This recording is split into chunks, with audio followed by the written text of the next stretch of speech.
Tweet तो हम देखे नहीं है, लेकिन जिस तरीके से पारिवारिक मामले को, व्यक्तिगत मामले को राजनीतिक रूप देने की कोशिश की जा रही है जिन किसी के द्वारा भी, मेरा मानना है कि परिवार की बातें परिवार के अंदर है। अगर कुछ समस्या है परिवार में तो उसको परिवार के अंदर सुलझा लेना चाहिए। बातें सार्वजनिक नहीं होनी चाहिए, शोभा नहीं देती। आखिर हुआ वही जिस बात का डर था। हम लगातार आपको खबरें दिखाते रहे कि आरएलएम में कुछ भी ठीक नहीं चल रहा, लेकिन आप लोग कहते कि ये सब तो बकवास है। आखिरकार वो बातें सामने ही आ गई कि किसी भी पार्टी के अंदर अगर कोई भी शामिल होता है, वो जीत कर प्रत्याशी के तौर पर आता है तो उनकी उम्मीदें बहुत ज्यादा बढ़ जाती है। और आरएलएम में भी कुछ ऐसा ही देखा जा रहा है। बीते दिन आपने देखा कि किस तरीके से उपेंद्र कुशवाहा ने अपने बेटा दीपक प्रकाश कुशवाहा को मंत्री बनाया, और मंत्री बनने के बाद लगातार आरएलएम पार्टी की चर्चा जो है वो राजनीतिक गलियारों में हो गई कि आखिर क्यों उपेंद्र कुशवाहा ने अपने बेटा को मंत्री बना दिया। उपेंद्र कुशवाहा ने इस बात का स्पष्टीकरण देते हुए कह भी दिया था कि देखिए, बेटा को राजनीति में लाना हमारी मजबूरी भी थी और उनकी काबिलियत भी थी कि वो बिहार सरकार में मंत्री बनके काम कर सके। उपेंद्र कुशवाहा ने कहा था कि हमारी मजबूरी ये थी कि पार्टी की भागदौड़ जो है वो किसी ऐसे हाथ में सौंपना था जो पार्टी को आगे लेके जा सके, तो ऐसे में विकल्प सिर्फ उनको अपने बेटा दीपक प्रकाश कुशवाहा ही दिखे थे।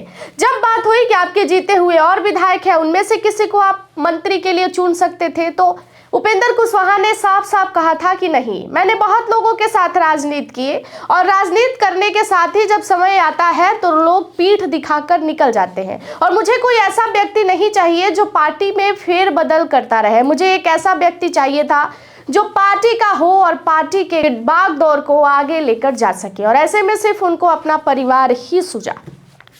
टिकट जब उन्होंने अपनी पत्नी को टिकट दी तो कुछ सुर्खियां उस समय बनी, जब बेटा मंत्री बने तो कुछ सुर्खियां उस समय बनी। लेकिन अभी जो खबर हमने आपको बीते कुछ दिन पहले दिखाया था कि आरएलएम के विधायक खुश नहीं है, वो लगातार बीजेपी के लोगों से मिल रहे हैं, तो आप लोगों ने कहा था कि ऐसा कुछ नहीं है, आरएलएम में सब कुछ ठीक है। लेकिन अब बातें सामने आ गई है कि आरएलएम में कुछ भी ठीक नहीं है।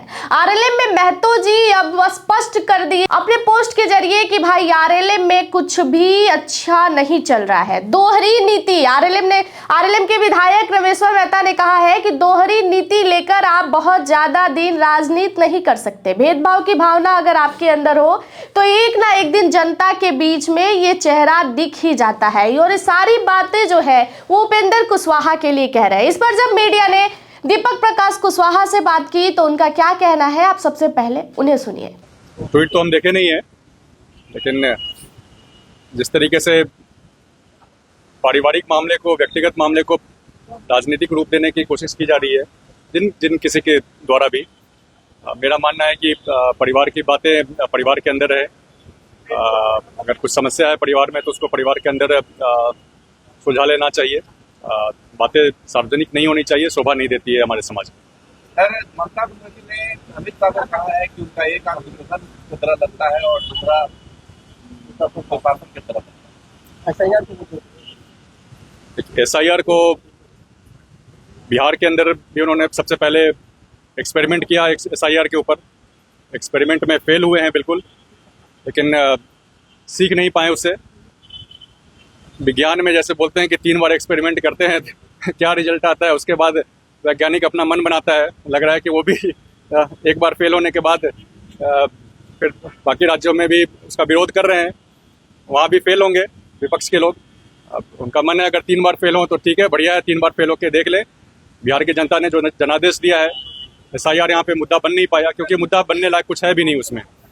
फिर से वहाँ भी फेल होंगे विपक्ष के लोग। हर जगह एसआईआर कोई मुद्दा नहीं है, तो इसमें कोई इसको मुद्दा बनाने की कोशिश ना करे तो बेहतर रहेगा उनके लिए। तो आपने सुना कि दीपक प्रकाश कुशवाहा ने क्या कुछ कहा। दीपक प्रकाश कुशवाहा जब से मंत्री बने हैं उनका एक ही बयान है, ये मेरे पिता का डिसीजन है और आप सवाल जाके उनसे पूछिए। लेकिन आज वो कहते हुए नजर आ रहे हैं कि भाई घर की बातें घर में ही हो तो बढ़िया है, सार्वजनिक करना अच्छा नहीं लगता। हम लोग समाज सेवी हैं और समाज सेवा करते हैं, तो घर की बातें घर में ही किया जाए। और रही बात परिवारवाद की, तो इस पर सारे बात तो उपेंद्र कुशवाहा कुशवाहा ने क्लियर कर ही लिया है कि हमने परिवारवाद नहीं किया, बल्कि हमने पार्टी की बागडोर उस हाथ में सौंपी है जो पार्टी को आगे लेकर जा सकता है। आगे भी कई तरह की आशंकाएं जो है वो जताई जा रही है कि पत्नी तो आ ही गई, बेटा तो आ ही गए, आप खुद राज्यसभा सांसद हैं ही, तो अब बची बहू, आने वाले समय में बहू को भी आप राजनीति में उतार दीजिए। तमाम तरह की बातें जो है वो सोशल मीडिया पर की जा रही है। बाकी इस खबर पर आपका क्या राय है कमेंट सेक्शन में जरूर बताइएगा। बाकी की तमाम जानकारियों के लिए जुड़े रहिएगा हमारे साथ।